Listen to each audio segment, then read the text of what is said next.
Ejercicios espirituales para la Cuaresma. Quinta semana.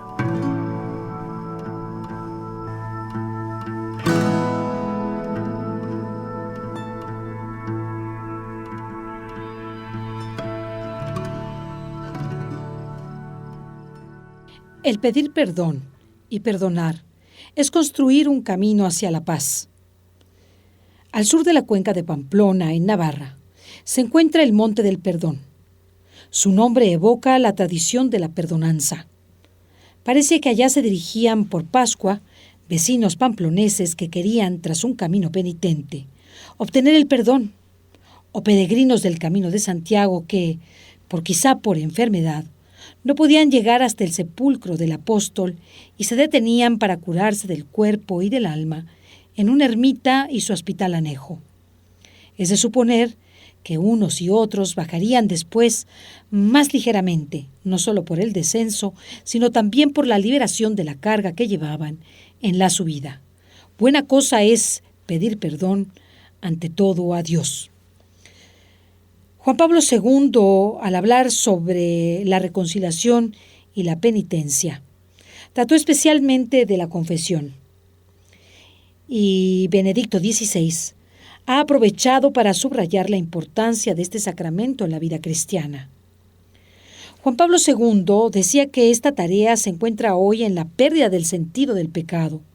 Señalaba como causas de esa pérdida, en primer lugar, algunos elementos de la cultura actual.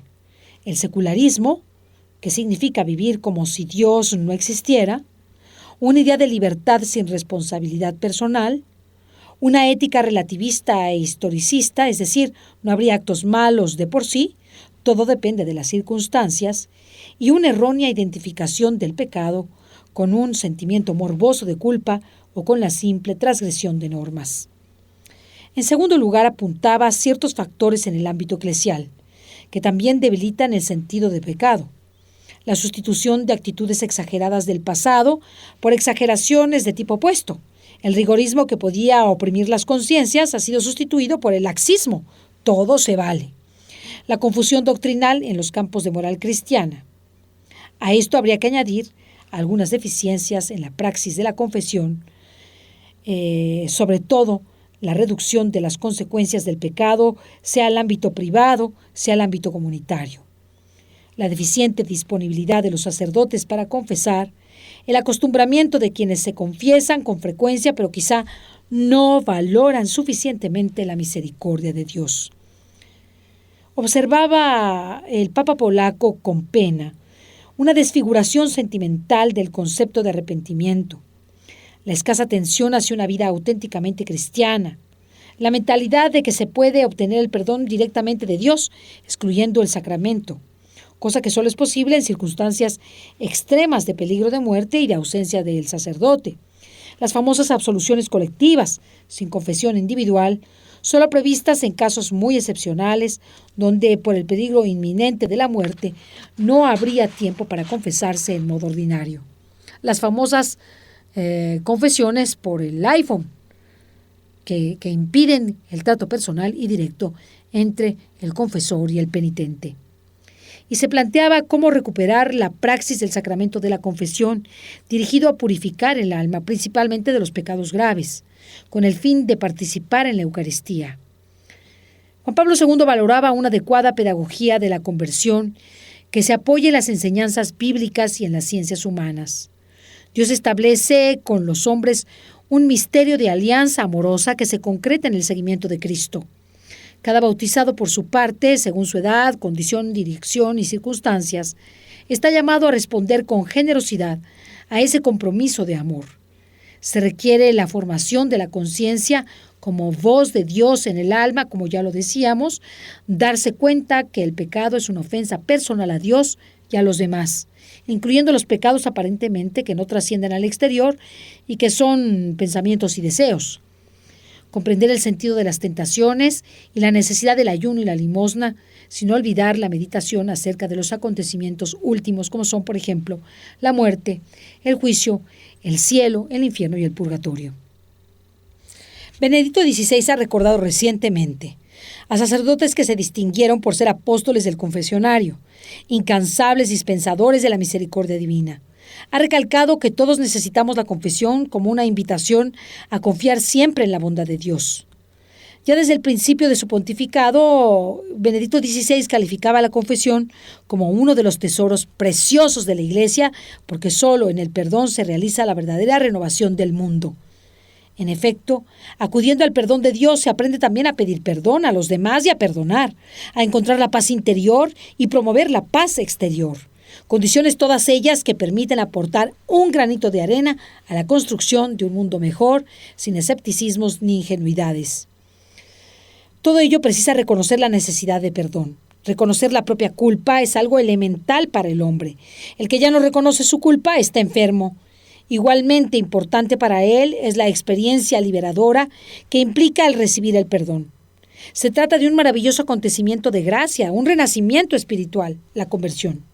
Y por eso el confesor, llamado a desempeñar el papel de padre, de juez espiritual, de maestro, de educador, de Cristo mismo, debe unir una buena sensibilidad espiritual y pastoral con una seria preparación teológica y moral, además de conocer los ambientes sociales, culturales, profesionales, humanos de quienes se acercan al confesionario para poder ofrecer consejos adecuados y orientaciones espirituales y prácticas que den luz a los que se confiesan. En su homenaje a la Inmaculada Concepción, Benedicto XVI recordó que cada quien contribuye a su vida y a su clima moral para el bien o para el mal. Ha dicho que no somos meramente espectadores, sino que todos somos actores, y tanto en el mal como en el bien, nuestro comportamiento tiene una influencia sobre los demás. Tenemos, por tanto, la posibilidad de contribuir a la purificación del ambiente espiritual o a la contaminación del espíritu de los demás. Y es que el pecado, sobre todo el pecado grave, es un daño a la justicia, un herido a la verdad de las cosas, una cuádruple fractura, como señalaban los padres de la Iglesia, con Dios, con uno mismo, con los demás y con el mundo. Alguien dijo que lo lógico sería por eso subir a la cumbre de una montaña más alta del mundo y gritar con una potente voz: ¡Soy culpable!, reconociendo la responsabilidad personal. Quizá esto suene al hombre de hoy un poco radical, cuando muchos querrían borrar la palabra culpa de los diccionarios o la palabra pecado. En su delicada misericordia y comprensión, Dios le honra ese esfuerzo pidiéndole que se confiese con un sacerdote que además permanece con sus labios sellados para siempre, sin ninguna excepción. Hay que reconocer que Dios nos da mucho a cambio de poco y premia ese gesto creando una fiesta en el alma. Perdonar es parecerse un poco a Dios. Es ser capaz de ver en el otro la mejor realidad que esconde. Creer en la capacidad de transformación de los demás. Dice Jutta Burggraff que el perdón es la manera de recuperar, reparándolo, el pasado, y que por eso solo en el perdón brota una nueva vida. Y así es. El perdón es una purificación de la memoria que libera, engrandeciendo al que perdona y al perdonado. La cultura de la vida es también cultura del perdón. Perdonar y pedir perdón es amar, y construir para uno mismo, para los demás, para el mundo. Es una parte importante de lo que proponía el Papa con su mirada puesta en María. Responder al mal con el bien. Esto es lo que cambia la realidad, o mejor dicho, cambia a las personas, por consiguiente, mejora toda la sociedad. Si bien todos somos pecadores, y si decimos que no tenemos pecado, nos engañamos a nosotros mismos. Y la verdad no está en nosotros, escribe el apóstol San Juan en su carta. La universalidad del pecado aparece con frecuencia en el Antiguo Testamento y es enseñada también en el Nuevo Testamento.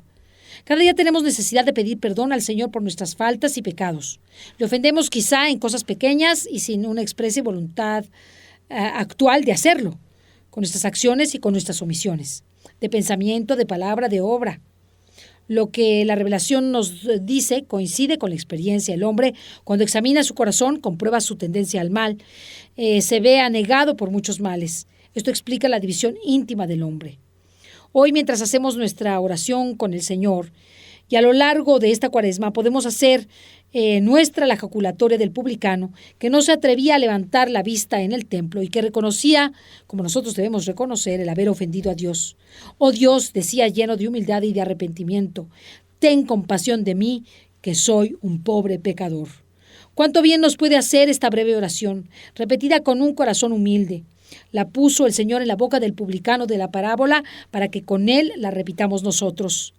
Muchas veces los hombres suelen confundir el pecado con sus consecuencias y les entristece entonces el fracaso que introduce en su vida personal o la humillación de haber faltado a un deber o los daños producidos a otras personas. Ven el pecado en relación a su propio ideal roto o al mal causado a otros, pero en pocas palabras está lleno de soberbia el dolor que tienen. Sin embargo, no hay pecado sino en cuanto ofensa a Dios, secundariamente también en relación a uno mismo, a los demás y a toda la sociedad. He pecado contra Yahvé, afirma el rey David, cuando se da cuenta del delito que cometió contra Urías. Había cometido un adulterio, procurado después la muerte de forma vergonzosa al marido de la adúltera y un amigo y uno de sus mejores generales. Sin embargo, el adulterio, el crimen perpetrado, el abuso de poder, el escándalo dado al pueblo, por graves que hubieran sido, los juzgaba superados en malicia por la ofensa ocasionada a Dios, sabiendo que le ofendía. Del incumplimiento de la ley pueden derivarse desastres y sufrimientos, pero pecado propiamente solo existe ante Dios. He pecado contra el cielo y contra ti, proclamará el hijo pródigo cuando vuelve arrepentido a la casa paterna. Sin estas palabras, he pecado, el hombre no puede entrar verdaderamente en el misterio de la muerte y de la resurrección de Cristo para sacar de ella los frutos de la redención y de la gracia. Estas son palabras claves, evidencian sobre todo la gran apertura interior del hombre hacia Dios. Padre, he pecado contra el cielo y contra ti, no merezco ser tu hijo. El salmista habla aún más claramente. Contra ti, Señor, contra ti solo pequé. El tibi soli no anula las demás dimensiones del mal moral, como es el pecado en relación a la comunidad humana. Sin embargo, el pecado es un mal moral de modo principal y definitivo en relación con Dios mismo, con el Padre, en el Hijo y con el Espíritu Santo. Así pues, el mundo contemporáneo y el príncipe de este mundo, el diablo, trabajan muchísimo para anular y aniquilar este aspecto en el hombre. En cambio, la Iglesia trabaja sobre todo para que cada uno de los hombres se encuentren a sí mismos con el propio pecado ante Dios solo, y en consecuencia para que acojan la penitencia salvífica del perdón contenida en la pasión y en la resurrección de Cristo. Qué gran don del cielo es poder reconocer nuestros pecados sin excusas ni mentiras y acercarnos hasta la fuente inagotable de la misericordia divina y poder decir: Padre, perdónanos nuestras ofensas. Qué paz tan grande da el Señor. No basta con reconocer nuestros pecados. Como dijimos, es preciso que su recuerdo sea doloroso y amargo, que hiera nuestro corazón, que mueva nuestra alma al arrepentimiento, de modo que, sintiéndonos angustiados interiormente, nos movamos a recurrir a Dios, nuestro Padre, pidiéndole con humildad que nos saque las espinas de los pecados clavadas en nuestra alma. Dios está dispuesto a perdonarlo todo y a todos. Al que viene a mí, Él nos dice, yo no lo echaré fuera.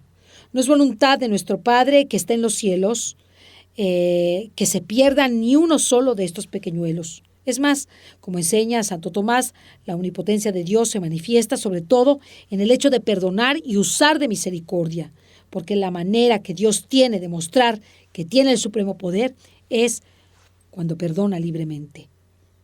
En el Evangelio aparece la misericordia de Jesús para con los pecadores como una constante que se repite una y otra vez, los recibe, los atiende, los cura, los invita a dejar el pecado, los comprende, los perdona.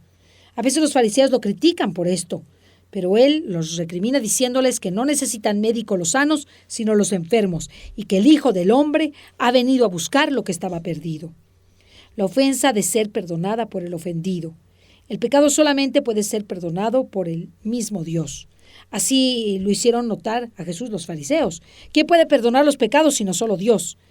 El Señor no rechazó estas palabras, sino que se sirvió de ellas para mostrarles que Él tiene ese poder precisamente porque es Dios. Él puede perdonar los pecados. Pero además de mostrarles que puede perdonar los pecados, curó a los enfermos, dando de esa forma prueba de que Él es Dios. Después de la resurrección lo transmitió a la iglesia para que ella, por medio de sus discípulos, lo pudiese ejercer hasta el fin de los tiempos. Y les dijo: recibid al Espíritu Santo. A quienes les perdonéis los pecados les serán perdonados, y a quienes se los retuvierais les serán retenidos. Así lo menciona el Evangelio. Al Señor le encontramos siempre dispuesto al perdón, a la misericordia, en el sacramento de la confesión. Podemos estar absolutamente ciertos, enseña el Catecismo Romano, de que Dios está inclinado hacia nosotros de tal modo que con muchísimo gusto perdona a los que de veras se arrepienten. Es verdad que pecamos contra Dios, pero también es verdad que pedimos perdón a un Padre cariñosísimo que tiene poder para perdonarlo todo. Y no solo dijo que quería perdonar, sino que además anima a los hombres para que le pidan perdón. Y hasta nos enseña con qué palabras le hemos de pedir ese perdón. Por consiguiente, nadie puede tener duda de que Dios está dispuesto al perdón, que está en nuestra mano recobrar la gracia divina. Dios perdona nuestras ofensas, como también nosotros perdonamos a los que nos ofenden. Rezamos cada día en el Padre Nuestro y lo decimos muchas veces. El Señor espera esta generosidad que nos asemeja al mismo Dios, porque si vosotros perdonáis a otros sus faltas, también os perdonará vuestro Padre Celestial. Esta disposición forma parte de una norma frecuente, afirmada por Dios a lo largo de todo el Evangelio. Absolved y seréis absueltos. Dad y se os dará. La medida que uséis con otros, esa se usará con vosotros. Dios nos ha perdonado mucho y no debemos guardar rencor a nadie. Hemos de aprender a disculpar con más generosidad, a perdonar con más prontitud. Perdón sincero, profundo, de corazón. A veces nos sentimos heridos sin una razón objetiva, solo por susceptibilidad o por amor propio lastimado, por pequeñeces que carecen de verdadera entidad. Y si alguna vez se tratara de una ofensa real y de importancia, no hemos ofendido nosotros mucho más a Dios. Él no acepta el sacrificio de quienes fomentan la división. Los despide del altar para que vayan primero a reconciliarse con sus hermanos. Dios quiere ser aplacado con oraciones de paz. La mayor obligación para Dios es nuestra paz, nuestra concordia, la unidad de todo el pueblo fiel en el Padre, en el Hijo y en el Espíritu Santo.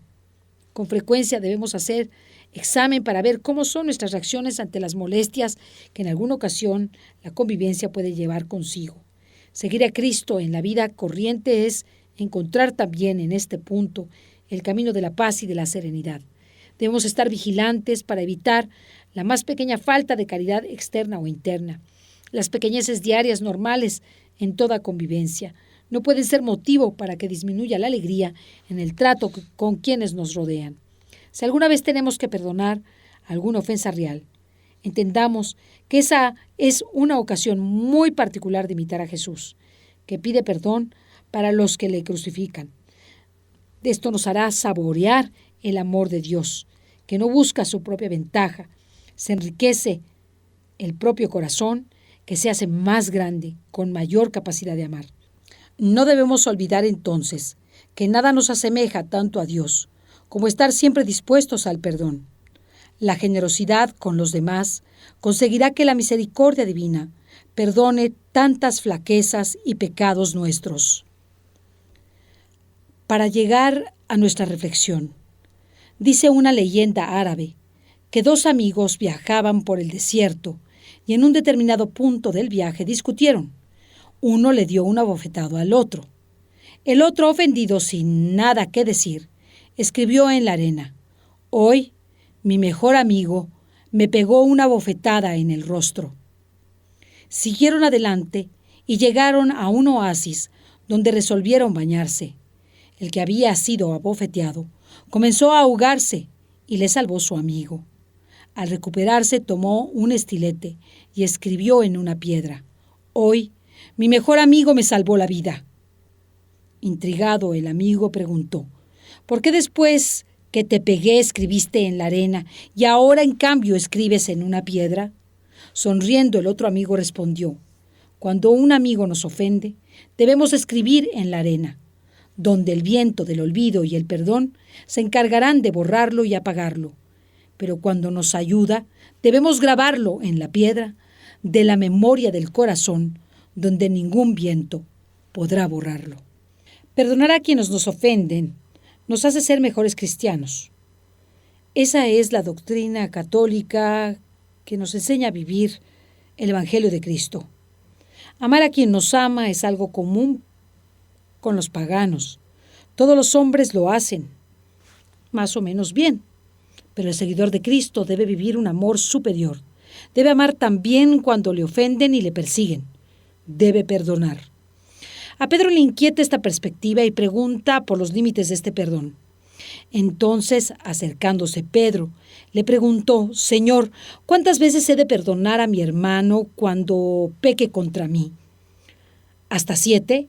Jesús le respondió: No te digo hasta 7 veces, sino hasta 70 veces 7. Es decir, siempre.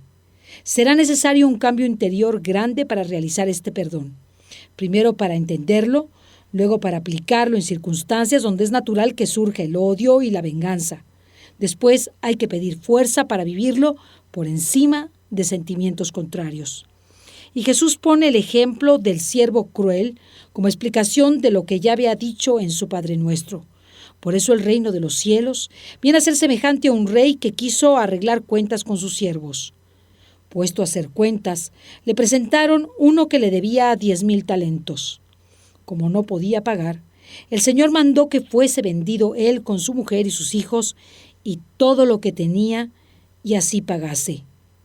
Entonces el servidor, echándose a sus pies, le suplicaba: Ten paciencia conmigo y te lo pagaré todo. El Señor, compadecido de aquel siervo, lo mandó soltar y le perdonó la deuda. Al salir aquel siervo, encontró a uno de sus compañeros que le debía 100 denarios y agarrándole lo ahogaba y le decía: Págame lo que me debes. Su compañero, echándose a sus pies, le suplicaba: Ten paciencia conmigo y te lo pagaré todo. Pero no quiso, sino que fue y lo hizo meter en la cárcel hasta que pagase toda la deuda. Al ver sus compañeros lo ocurrido, se disgustaron mucho y fueron a contar a su señor lo que había pasado. Entonces su señor le mandó llamar y le dijo: Siervo malvado, yo te he perdonado toda la deuda porque me lo has suplicado. ¿No debías tú tener compasión de tu compañero como yo la he tenido de ti? Y su señor, irritado, lo entregó a los verdugos hasta que pagase toda la deuda. Del mismo modo, hará con vosotros mi Padre Celestial si cada uno no perdona de corazón a su hermano. Perdonar de corazón es uno de los grandes retos de los hombres. Perdonar como somos perdonados.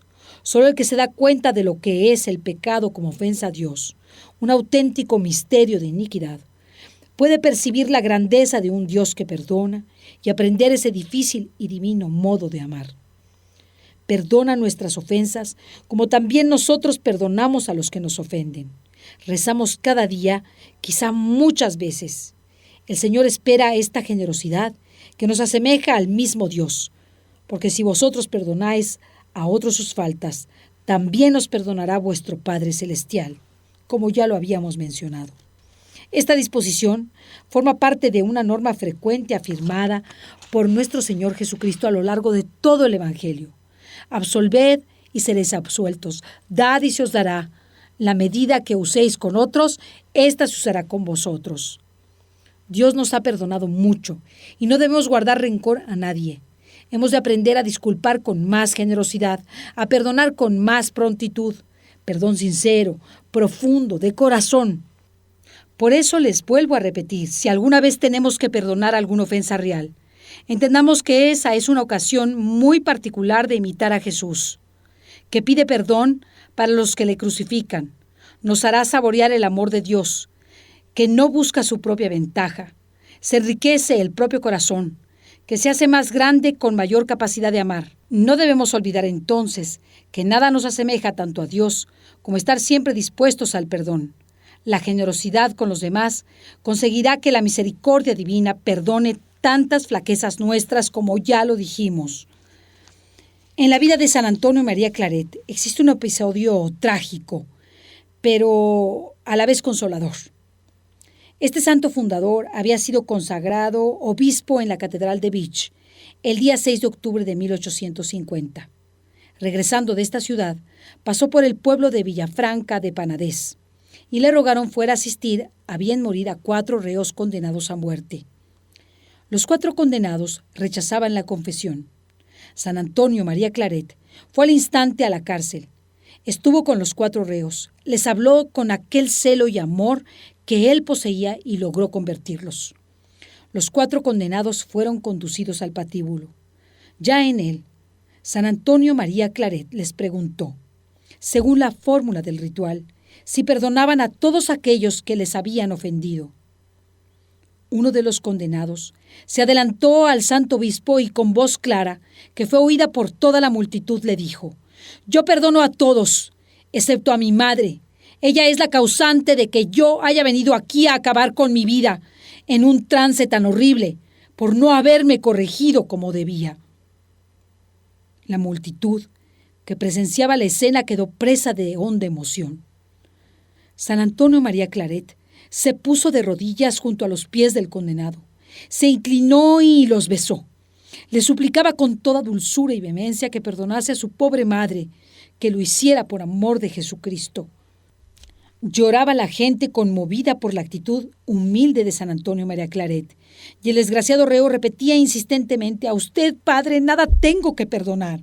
En nada me he ofendido. Mi madre es la responsable de todo». La ejecución no podía retrasarse por más tiempo. El santo obispo oraba fervoroso por la conversión de aquel hombre. El verdugo esperaba a cumplir su oficio. Por fin, aquel criminal, un momento antes de la ejecución, se reconcilió con su madre y la perdonó. A pocos minutos eran ejecutados los 4 criminales en castigo de sus maldades. Todos somos pecadores. Ofendemos a Dios y le pedimos con sincero arrepentimiento nos perdone nuestras faltas y pecados. Dios nos perdonará. Dios, que es amor y misericordia infinita, derrama sobre nosotros su paz y su perdón. Dios nos perdona porque es nuestro Padre y nosotros somos sus hijos. Por eso debemos imitar a Dios, perdonando a aquellos que nos han ofendido y agraviado. Si así lo hacemos, somos verdaderos hijos de Dios. Jesús desde la cruz nos da ejemplo de perdón y de amor para con sus enemigos cuando pedía al Padre perdonar a todos. Por eso el Señor nos manda en el Evangelio que perdonemos diciéndonos: «Cuando os pusiereis en pie para orar, si tenéis alguna cosa contra alguien, perdonadlo primero, para que vuestro Padre que está en los cielos os perdone a vosotros vuestros pecados».